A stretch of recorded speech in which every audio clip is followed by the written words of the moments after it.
This is Carl at National RV Detroit. I'm going to walk you through this 2022 Kodiak ultralight travel trailer, model number 242 RBSL.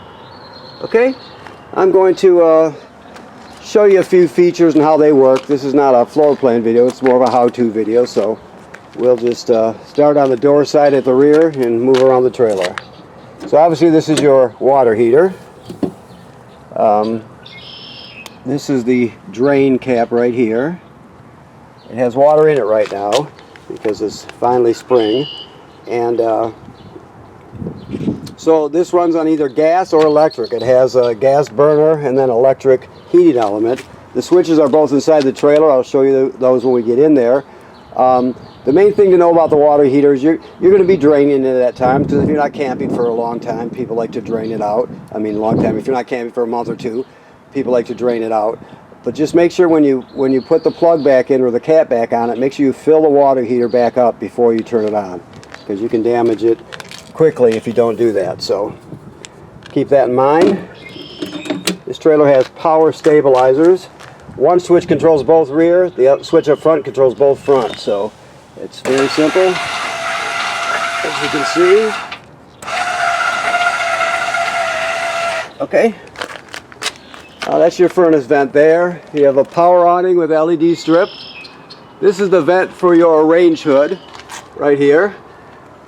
You have a half of a bracket there, the rear half of the bracket for a TV set, and then you have power and a coax to for signal out that would go into the back of your TV. So you can hang a TV there. This is your fresh water tank fill right here. So the most common way to get water into the trailer is the city water hookup. If you don't have city water, you can pre-fill this tank right here. Use the onboard pump to pump the water. All the plumbing will work as though you have city water. You'll just be pumping it from the tank. So the only time you have to worry about this is if you don't have city water. And I'll show you where the switch for the pump is when we get inside. Okay. This is a rail to hang your griddle on. You can see back here there's a griddle with a rack, and that you get a rubber hose with it, an LP hose, so you can get gas to it.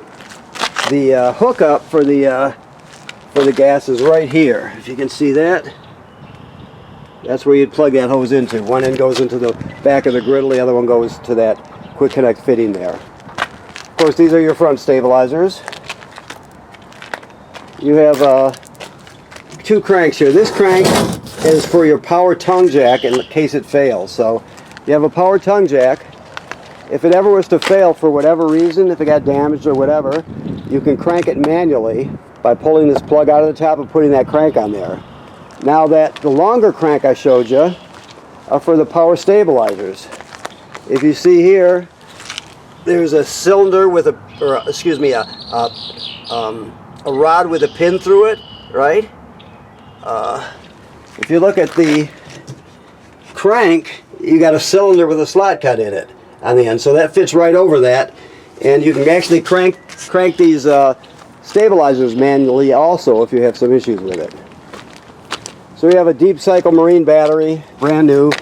There's a switch right here, a kill switch for it. Two LP tanks which are full. Like I said, that's a closer picture of your griddle and the rack that it sits on and the LP hose. Okay. All right. So your slide out is obviously in right now.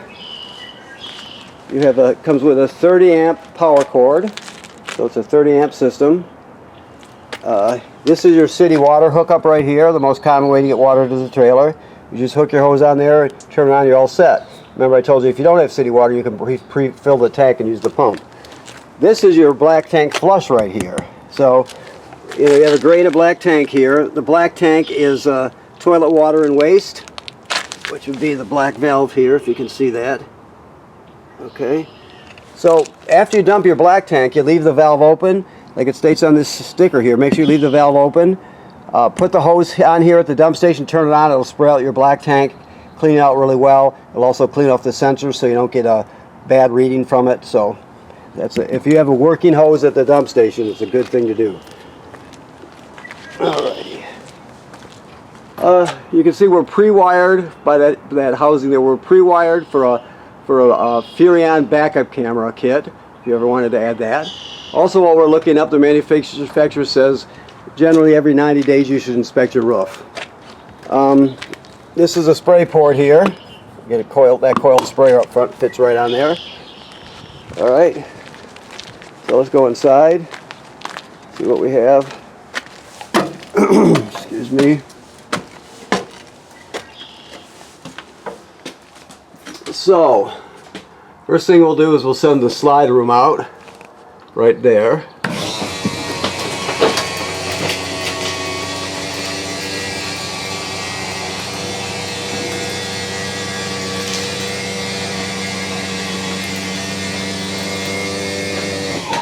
Like so.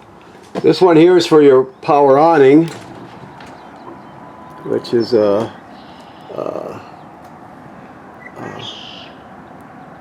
basically you run it all the way out to see the end of the end of the awning will be hanging down, so you know you're all the way out. The thing is, never leave it out unattended. If you're not going to be at the campsite, roll it in, or else it can get damaged by the weather very quickly. Okay. Alrighty. So to light your water heater, or to turn your water heater on electric, you do this. To turn the water heater on gas, you do this. Like I said, never run it without water in it. Your water pump is right here. That's for pumping water out of the fresh water tank if you don't have city water. That's also used to winterize the trailer. Of course, these are lights here. And then you have all your levels here. Battery, so on and so forth. They graduate up in 1/3 increments. So your microwave works like any other microwave. This is a range hood, obviously, with a fan and a light. When it comes to your range, very simple. This is the sparker. You turn it clockwise to spark. So we'll just, I don't know if the gas is turned on. We'll find out real quick here. Yep, it is. So it's that simple. Just turn it clockwise to spark it. You have 3 knobs for 3 burners, and then this one here is for the oven. The oven, remember that there's a pilot light all the way back there. So you go like this on the, you go to the knob and you go to the picture of the flame, which is pilot light. Then you depress it. You keep it depressed. Then you light it. Once you see the flame light, you still hold this for another 10 or 15 seconds to heat up the thermocouple. Then you go to operating temperature. When you're done, you shut it off. The flame goes out, obviously, but so does the pilot light. So you have to relight the pilot light each time you use the oven. You have a light there, oven, and a light for the knobs. Always travel with this in the down position. Okay, these are your keys hanging right here. Okay, your refrigerator is a 12-volt DC refrigerator. Basically, it's very simple. On and off right here. Your temperature's here. And then you have some modes, some power saving modes, like a night mode, and you can see the drawings there for power saving. But generally speaking, you're just going to run it normal configuration. It's got a decent amount of room in it. Nice size freezer. Okay. All right. So let's see. We'll go this way. You have some recliners. Now this dinette here can be turned into a bed also. You just take the poles off the bottom of the table. You drop the tabletop onto these cleats here, these plastic cleats. There's 6 of them. Then you use the back cushion to fill in the space, and you got a bed. Your fireplace. Let's see where there it is right here. You have a remote for it. So the fireplace isn't just for show, it's also a space heater. It's really kicking out right now, but you can see you can adjust the intensity of the flame. You can there's a timer on it, right? And then you have temperature or thermostat here, but it's really kicking out the heat. So on those days where you don't quite need to use your furnace, your LP furnace, you can just turn this on, use campground power, and it does a pretty good job. So, okay, shut it off. Now this here obviously is a place to hang a TV, right? He gives you both ends of the bracket too. It looks like, yeah. So you put this on the back of your TV. I'm sorry about the camera work. Sometimes forget I'm using the camera. You got some storage behind it. Your hookup's there, right? Lock it into place this way, just like that. Okay. So that's where your TV hangs with storage in back. Your thermostat, well, first of all, this is your carbon monoxide LP gas detector. It should always be green like it is. If it's not glowing green, get it serviced. It's obviously very important, so don't, if it's not glowing green and you push the test button and nothing happens, go out and get it taken care of. Your furnace is very simple. You just go through, hit the mode button, you go through the 3 modes or 4 modes: off, fan, cool, and furnace. Fan is just the air conditioner running without the compressor. Cool is full air conditioning. Furnace is obviously furnace. I'm going to shut the whole thing off here. And off is the other mode. Okay? Works like any other thermostat. So your sink and shower work like any other sink and shower. Always remember to have these doors latched in this position when you're traveling. Otherwise they'll slam and slam until they break. So you always want them latched like this. There's a GFCI in here. Remember, all the plugs in the trailer are wired through a GFCI. Even if it looks like a regular plug, the receptacle is still wired through a GFCI, so that's where you reset it. The toilet sits right over a black tank, I'm sorry, like all RV toilets do. There's the flush pedal at the bottom. So when you get to the campground, you hook up your power and your water, obviously. Then you're going to dump 1 dose of chemical into the bowl. Then you'll stand on the pedal and hold it down till at least another gallon of water goes in there along with the chemical, right down into the black tank below. Then it's ready to be used. If you don't do that, the smell will be terrible and it'll get clogged up for sure. So you always want chemical and water in there. At least a gallon. You can use more if you want. Alright, let's see what else we have. Up here in the bedroom, emergency window. This works like this. You push it all the way through.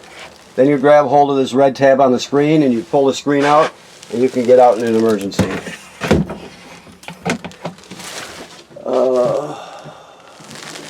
There's going to be a TV hookup right here also.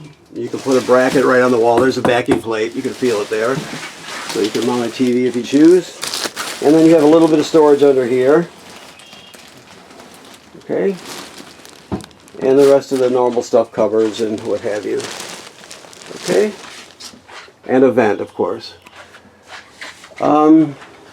Okay, so I think that covers it. Let me look here. One last thing. This is the power converter here. This converts AC to DC power. So when you're plugged into shore power, you have 110 AC at these circuit breakers here. These are just like you'd see at home, and they're labeled, right? Then the 110 AC is converted to 12 volt DC on this side. So you got 12 volt fuses now, 12 volt DC fuses, and they're labeled. So that's where the DC power comes from. This is also a battery tender, so it'll sense how much energy your battery up front on the tongue has and needs, and it'll send, as long as you're plugged into shore power, it'll send as many amps necessary to keep it charged. So it's a distribution center for AC. It converts AC to DC power, and it charges your battery. Okay? That's the power converter. Okay, so that covers it. Oh, one last thing. This here, you can scan the code if you want on it.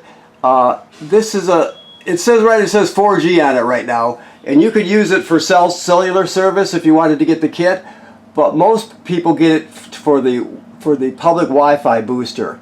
So if you scan that, it'll take you to a web page, and you can look at the different kits. The one you want would have an antenna on the roof. There's a place on the roof where the antenna would go, and then a router box will fit right here, right?